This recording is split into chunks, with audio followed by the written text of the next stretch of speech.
Hey guys, thanks for tuning in. And if you're new to this channel, please leave a like and subscribe for more content like this. And in this part of the section, we're going to be talking about getting user input. So essentially, when we're writing our code, we are going to need input from the user and we're going to do something with that input. So since so far we've learned that we can add integers, we can perform some everyday calculations with them, then we can grab the user's input and do some calculations with them. So if they would want to know what is 50 plus 50, then we can perform the calculation for them. So I want to show you how to get the user input in this part of the section. So what we need first is what we call a scanner object. Scanner object. So this is what we call an object, and I don't want to get into the I don't want to get into deep explanation of what a scanner an object is, but I just want you to know that this is called a scanner object and it has a name. So I'm gonna call it input.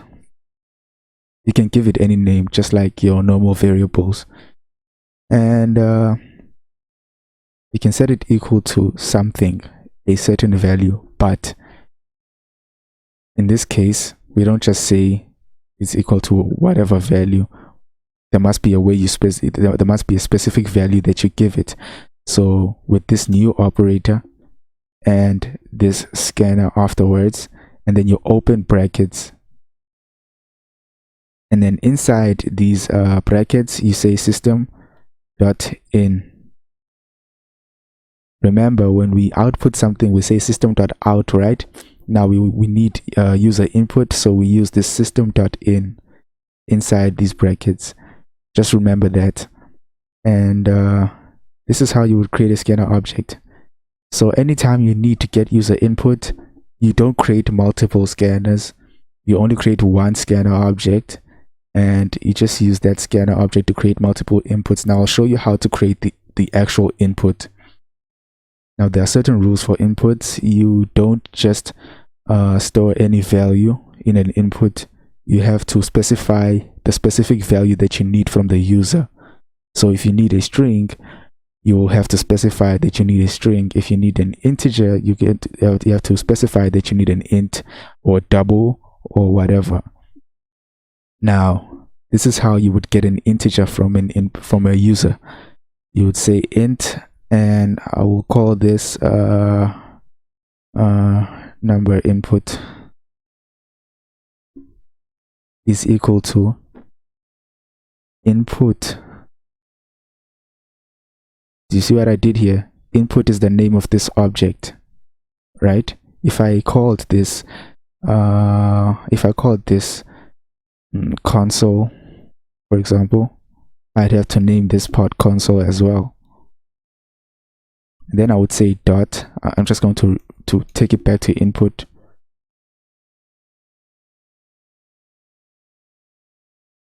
Input. So we say input dot. Now we're able to do this. We're able to get these options over here.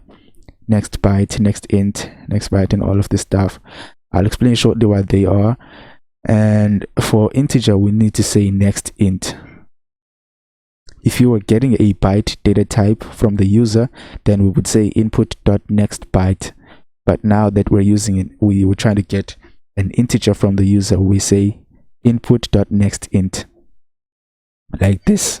Make sure that this part here is a capital letter. Don't make a mistake. A lot of people make a mistake of using a small letter and it doesn't compile. So there has to be a capital letter, and that's how you would get the input from the user. Now I want to show you when we run this how this works. Okay, we're gonna get this input and then we're gonna output it for them. So we're going to run this variable as soon as we get it from the user. Now let's run it.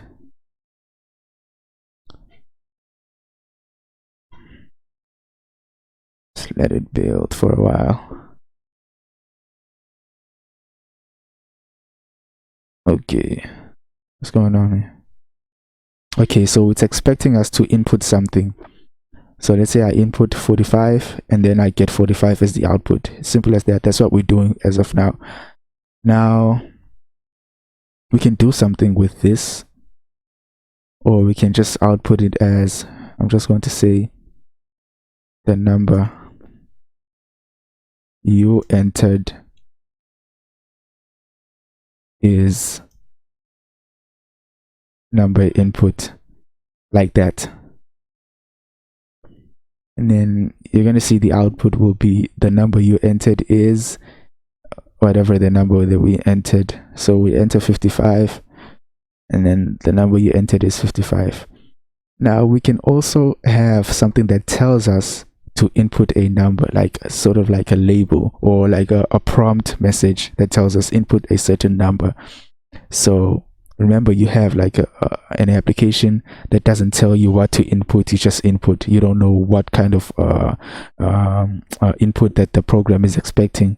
So we can do this by saying system.out.print. Instead of saying ln, we just say print, like this. Let me show you the difference. First, I want to show you when it's print ln. I want to show you what's going to happen. Please enter number.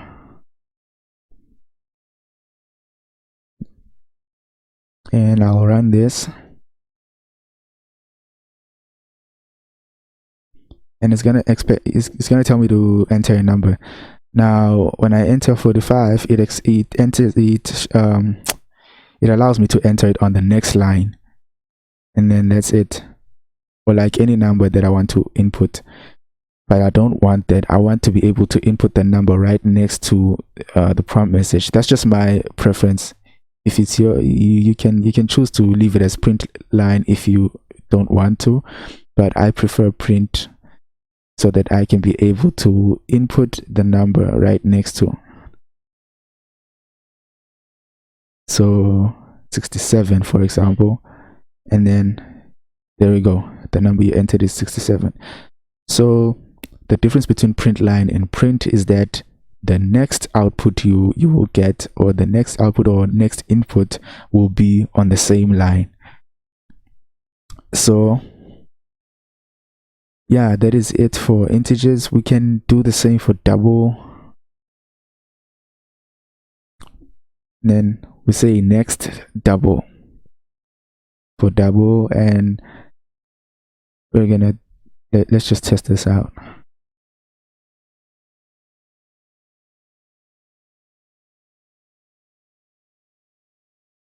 When I say 69, it's going to output the number you entered is 69.0 because it has an output of double, right? And so I'm allowed to say 88.3. Now I'm getting an error here when I say 88.3 because I think my system, I think it has to do with my system. It allows me to, I'm supposed to be entering 88,9 instead of point because I'm in South Africa. And if you're in the United States of America, then you have to input point because, yeah. Well, I think IntelliJ allows you to do that, but for most of the editors, as you can see, I get the output when I say comma instead of dot. Most of the editors, they don't have that that functionality, or maybe, I don't know, I've never tried looking into the settings of the things, but all I know is that IntelliJ requires me to enter point, comma, and there is a way to format it to wherever your location is, but I forgot how to do that. You can just look it up on the internet. It's not that complicated at all. So yeah, so if you want to get a string from the user, so let's say you want to get a person's name, instead of saying next line, or instead of saying next int or next double or whatever, you don't say next string, you just say next or next line. So either next or next line. Now I'll show you the difference between next and next line. Now string number input is equal to input.next. I'll show you the difference between next and next line. Let's say you want to get someone's name and surname. Okay, let me change this to enter name.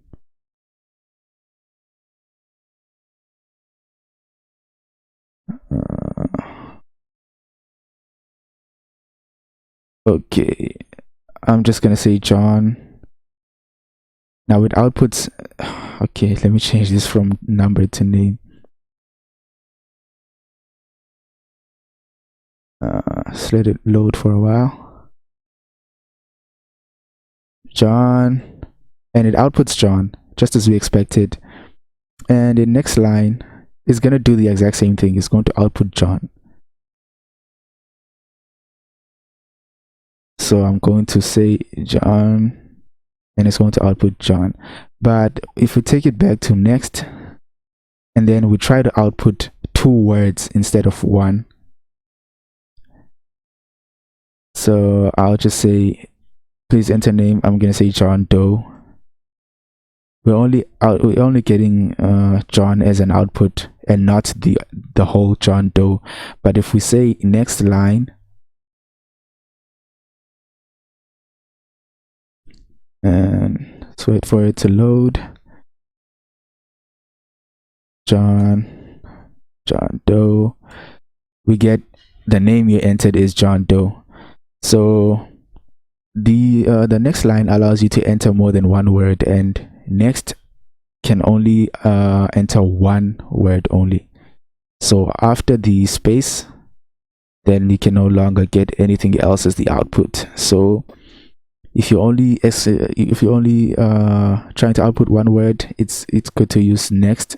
And if you're trying to output more than 1 word, then next line is the guy for you. So of course you can use next line to enter only 1 word if you want to, but yeah, I mean, it's whatever you're happy with. And there is another one we call character. This char data type, this one allows you, remember, this char data type allows you to enter 1 character, right? But instead of saying next char like this won't work. You have to say next. But still, this doesn't work also, because this is expecting a whole string. So you say dot char at index 0. Well, we'll explain later. I will explain later what this means when we're working with string methods. But for now, just know that if you want to get 1 character from the user, then this is how you would do it. Well, I've never been in a situation where I need to get 1 character from a user, but I think maybe you might be. Maybe you're trying to get 1 initial from the user, then you would need to use this. So it's next, like you would get for 1 word, but then you say char at index 0. So this means that the first character, that the first index, like the first value of a string character, that's what char at 0 means. 0 means the first index, 1 is the second index, 2 is the third index, and so on. We start at 0 when we count in Java. So yeah, I know it's weird, but we'll talk about it later on. But yeah, you don't need to understand it that much as for now. You'll understand it later. So let's run this just to show you a demonstration. J will output the name you entered is J. I want to see what's going to happen if we enter more. Exactly as I expected. So when you enter more than 1 character, it's only going to return the first character, like the first character, because it's at index 0. Index 0 means it's the first index, and D is the second index. C is the third. I mean K is the third index, which is at index 2. So let's say you want to get the second character here. So we'll say char at 1.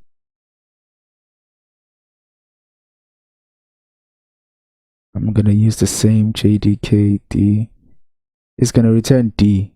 We're trying to return the second character, right? So we say at index 1 to get the second character, which is D.